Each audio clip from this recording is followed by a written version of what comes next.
ẹ jẹ́ àjọ sáré gbọ́ nǹkan tí olóyè Sunday Igboho sọnù fídíò yìí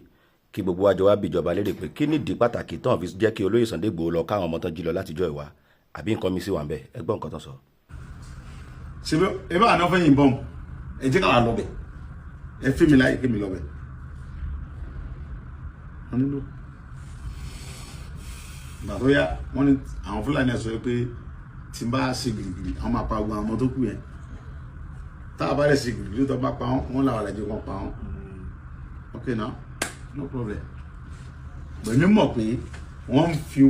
fẹ́ fi mọ́ fi wá gbá géèmù politics ni ẹ̀yin bàbá ẹ̀yin ọ̀dọ́ yẹn ilẹ̀ máa múra torí ọjọ́ ọ̀la àwọn ọmọ tó ń bọ̀ ẹ̀yin ilẹ̀ lọ́la ẹ̀yin ní kẹ́ mọ̀ pé ohun tó ń ṣe yẹn géèmù òṣèlú ni kí ẹ sọ fún mi pé agbára Nàìjíríà ò ká terrorist tó mẹ́nu gbó okay now wọ́n sọ fún mi ṣe pé gbogbo terrorist wa abẹ́ gbogbo forest wa ń bí báyìí pé àwọn fẹ́ rí àti Yorùbá lọ́wọ́ àánú gbó ni o àti Fúlàní àti Ìgbò ẹlé wọn káwọn wá dúró dè wá mẹ́ kán kó bọ́ǹbù wọn yẹn lọ wọ́n kúrò mẹ́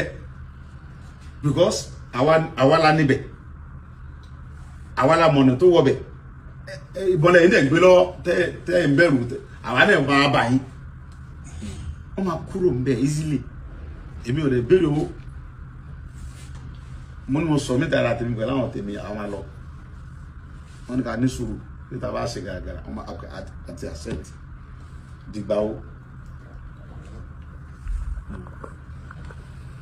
gọ́fìnà mọ̀ pé mo lè support nǹkan tó ń ṣẹlẹ̀ yẹn wáyé tí ò náà sí mi wáyé tí ó fà ìgbà mi kí n wọ bẹ́ẹ̀ gọ́fìnà tó wà ń bẹ̀ ó mọ̀ pé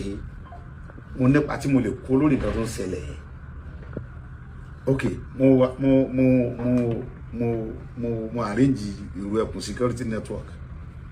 federal government gbà mí láyè bí mo ṣe announce kìíní yẹn tí federal government gbà mí láyè state government ń sọ pé any security kankan ò gbọdọ̀ gbégbèsè kọjá òun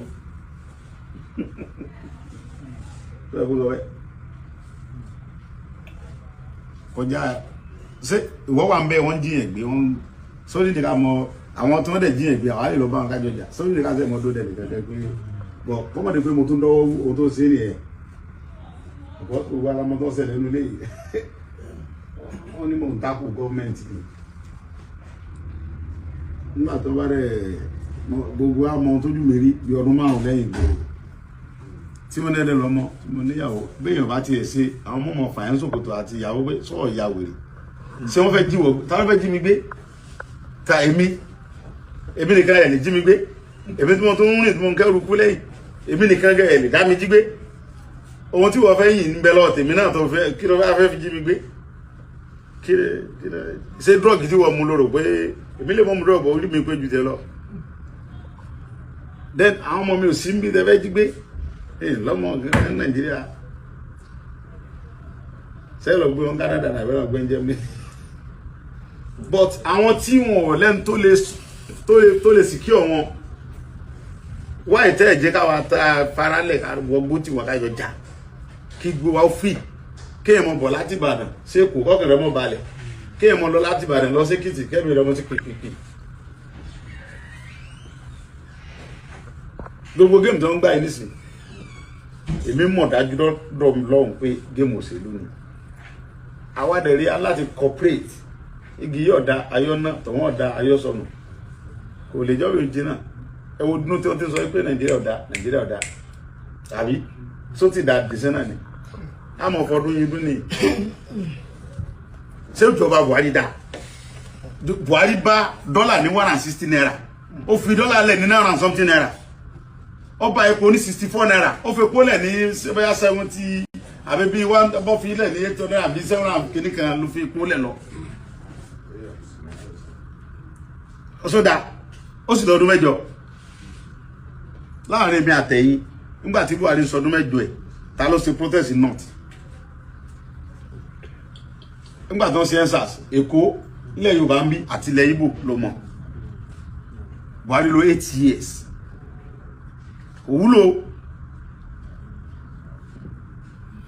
so now ọwọ́ expect èmi pẹ̀lú géèmù òṣèlú tẹ̀ ń bá àwọn ọmọ ọlọ́mọ gbá yẹn kémi support yẹ kí n máa ń tápù Tinubu ọmọ sọdún mẹ́jọ tiẹ̀ náà èmi ò lè bá yín sìn yẹn mi ò lọ school mi ò kàwé òun kà láká yìí mi ọmọ Yorùbá dẹ̀ ni mo kọlà ta ló fi mi Yorùbá ni èmi ò lè bá yín tápù ẹ̀ gbogbo géèmù rọ́tẹ̀ ń gbá tẹ̀ kẹfẹ́ mọ́ fún àwọn ìmí àwọn ọlọ́mọ sọ pé ọpọlọ yín ti dàrú àdèmọ́ dárúkọ wọn láìpẹ́ ṣé ti understand so Ọlọ́run jẹ́ kó bàjẹ́ fún yín ara sẹ́yìn lẹ́yìn sẹ́yìn jẹ́ta tí wọ́n láwọn kẹfẹ́ kó náà jẹ́ fún mọ́ dàlú tẹ́tàrí block wọn fẹ́ for what because wọ́n bò kọ́ yín jẹ́ wọ́n fẹ́ kó wọn mọ́ra wọn nìyẹn àwọn tí ológun bàdà tó ń para àwọn ológun lẹ́kọ̀ọ́ yẹn ológun bí kankan ohun tí wọ́n jẹ náà wà tá a jẹ là ń wá lóko wọn o wọ́n kàn fa àwọn ọmọ ọlọ́mọ à ń ṣe human rights lórí irọ́ àpò wọn náà ń dù tẹ́ ń sun hòtẹ́ẹ̀lì kásùn ká jí tẹ́ ń sun hòtẹ́ẹ̀lì 470,000 naira ẹ̀sìn lẹ́yìn jíjà fún mẹ̀kúnnù tẹ́yìn ọba tètè dìfẹ́ǹdì pé ẹ fẹ́ wà láǹsì wọn burúkọ yín jẹ́ ọmọ dàrú wa kó sábẹ́ ẹ̀rọ orí orúkọ náà máa gbé sí ọ̀tọ̀ ló human feelings lẹ́yìn dẹ̀ bá wa pé ọmọ wa làwọn ọmọ yìí ẹ jẹ́ ká síbẹ̀ kí gọ́ọ̀mẹ̀ntì lè support láti release wọn lẹ́yìn bá wa àwọn bá máìndì tí wọn pé ká lé Tinubu lọ ká sàdàrú ká lè kó alẹ́kọ̀ọ́dá ká support wọn fẹ́ kó sábẹ́ wàhálà yẹn sọ́lọ́ níjọ́ bàjẹ́ fún yín ọjọ́ dẹ̀dẹ̀ tí ẹni ṣiṣẹ́ láéláé owó ẹlẹ́dì president ẹlẹ́dì gọ́fúnà lórílẹ̀‐èdè wa táwọn tó pèsè rí pé ńgbà táwọn ọ̀dọ́ débẹ̀ wọ́n wà òkè bó ṣe máa rí nìyẹn lágbára Ọlọ́run òkè ògùn dẹjọ́ níwá ọmọ ẹ̀sìn ìjọ níwá ìpínlẹ̀ wọn ní bàjẹ́ orílẹ̀‐èdè Nàìjíríà náà ní bàjẹ́ sílẹ̀tì ẹnì kọ̀ọ̀kan yóò ní bàjẹ́ lágbára Ọlọ́run ní jẹ́kẹ́ kú ẹ̀dí bọ́ wáyé iṣẹ́ tẹ̀ ń ṣe iṣẹ́ tó tí ìbá pé yẹn bá lẹ́mìí kò easy tẹ bá ní kò kàn yín iṣẹ́ àwọn ọmọ iná jí gbé bọ́ ẹ̀wọ̀n yẹn dìde pé kí la wá jẹ president bá jẹ plenty union fún káwọn ẹ lọ sympathy pé ká kàn bá wọn sọ̀rọ̀ náà inú ọ̀rọ̀ tí ń sìn ọmọ amú nǹkan move ọ̀rọ̀ tí ń wé ó ní wé gan do anything because wọ́n fi ẹ̀yin ọ̀dọ́ rẹ̀ ẹ̀yin tẹ́lẹ̀ ẹ̀yin Nàìjíríà lélẹ̀ tẹ bá spark nísìnyí gbogbo Nàìjíríà gbogbo ẹ̀ máa spark lẹ́sẹ̀kẹsẹ̀ gbogbo ẹ̀ máa stop ni tẹ bá fẹ́ kí ló dàrú sí ìṣẹ́jú kan náà ni ohun tẹ́yìn bá sọ kọ́nà àwọn yàrá gbọ́ ju tí ruwa ẹ̀ bá sọ lọ but nǹkan tẹ́mi mọ̀ náà kan wá ní pé gbogbo nǹkan tá bá ṣe láyé ìtàn ni ìjọba tó bá ṣe dáadáa ayé máa sọ ń pa ẹ̀ ń pariwo pé federal government ò ṣe dáadáa ṣé state government kan ṣe dáadáa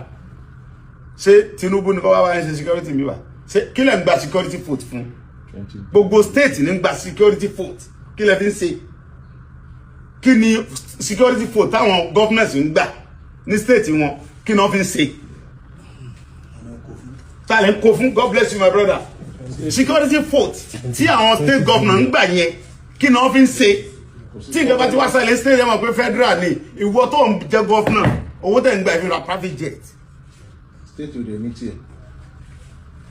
ẹ̀ẹ́dẹ̀rà kẹsí pé ẹ̀rà pé state ló ní o ẹ̀rà fúnra family ìjọba ti lọ́tẹ́ kọ́ mọ́ gbé lọ ní o security vote tí state government ń gbà kí ló fi ń ṣe ṣé ọlọ́pàá lè ń kó fún ni àbí DSS àbí sọ́jà àbí civil defence àbí tá lè ń kó fún àbá fìgélàtẹ́ àbáwọn kílẹ̀ ń pa àwọn tẹ́ kó lọ gbó tẹ́ ń ta àwọn yẹn jẹ àbámọ̀ tẹ́kùn ẹ̀kẹ́ ń pa àwọn ọlọ́wọ́ dànù ẹ̀kẹ́ ń gbé sílẹ̀ fún àwọn ọmọ yẹn ẹ lọ máa ọmọ tí wọ́n pa yunifásitì ẹ̀kọ́ àwọn ọmọtẹ́kùn sí wọn lọ́rùn ẹni wọn sọ́nù gbó káwọn mọ̀ lọ yìnbọn àwọn yóò lè sọ fún mi pé gbọ́ jáde yunifásitì mo parí poli bí mọ̀mọ́ yẹn fi mílẹ̀ wọ́n ṣàṣìṣẹ́ wọ́n dẹ̀ jẹun ṣe ti understand security for tí federal government ń gbé fẹ́yìn níbo lẹ́ ń kó sí tẹ́ẹ̀ fi le because ohun tẹ́ẹ̀ fi le fìlè pé state governor níbí governor kọ̀ọ̀kan yẹn kó secure state ẹ̀ exactly ẹlẹ́yìn ní number 1 state wá ń bí tó yẹ pé ẹ̀yin lè sọ pé kán lọ pa wá mọ́lé lóru tẹ́sí lè sọ pé kán fi wálẹ̀ okay now kí ló dé tẹ́ owó security for tẹ́yìn ń gbà yẹn kí lẹ́yìn fi ń ṣe ẹ̀ ń kó sápò ara yín ni bẹ́ẹ̀ bá kó sápò ara yín kí ló ń jí wa gbé fún kí ni irúfẹ́ mo wá nu gbé láti secure yẹn ẹ̀yin gọ́vnà lẹ kó fún ọlọ́pàá lówó dáadáa kọ́rọ̀kọ̀ sí wọn ń dì kó fún wọn ní iṣẹ́ tó dáa kó fún wọn lówó gidi kó fún sọ́jà kó ṣe ọ̀nà fún sọ́jà kó fún sọ́jà lóun sọ́jà ń fẹ́ fún DSS ohun tí ń fẹ́ iṣẹ́ kò lè ṣe wá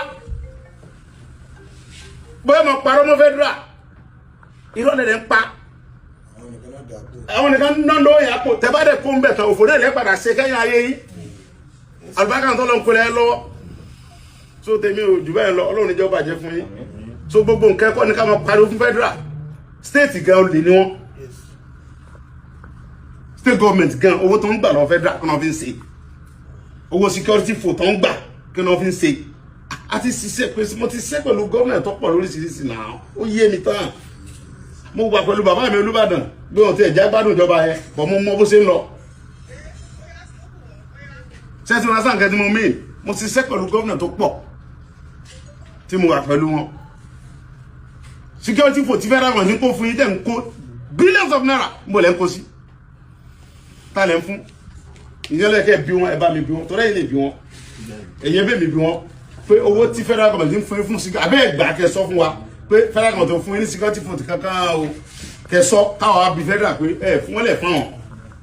ẹ̀yìn lẹ̀ ń fún wọn ó kẹta ní ká bí Ọlọ́run ìjọba jẹ́ fún gbogbo yín ojú òní tì yín gbogbo nǹkan náà mo fi kẹ́kọ̀ọ́ ni ẹ̀yin tẹ́ jẹ́ student wa tẹ̀lé wa ń bẹ̀ ẹ̀kọ́lẹ̀ ń kọ́ yìí tẹ́lẹ̀ náà bá débẹ̀ ẹ̀ ti di ibi tí bàtà ti ń ta wá lẹ́sẹ̀ bọ́lá bá jẹ́ di president lọ́la ẹ mọ̀ pé àwọn tẹ́ bá fi sípò gómìnà àwọn tí ò ní ya olè tẹ́lẹ̀ control tí wọ́n lè ṣe ààbò fún state kọ̀ọ̀kan tẹ́ ṣe president lé lórí àwọn nìkan ẹ̀ mọ̀ fi bẹ́ẹ̀ for example nígbà tí fáwọn ṣe gómìnà lógún ní Èkìtì state tí nǹkan báyìí ṣẹlẹ̀ ọwọ́ ní wọ́n fúnra rí ó sí ọlọ́pàá lẹ̀ sí sọ́jà lẹ̀ ẹ fáyà.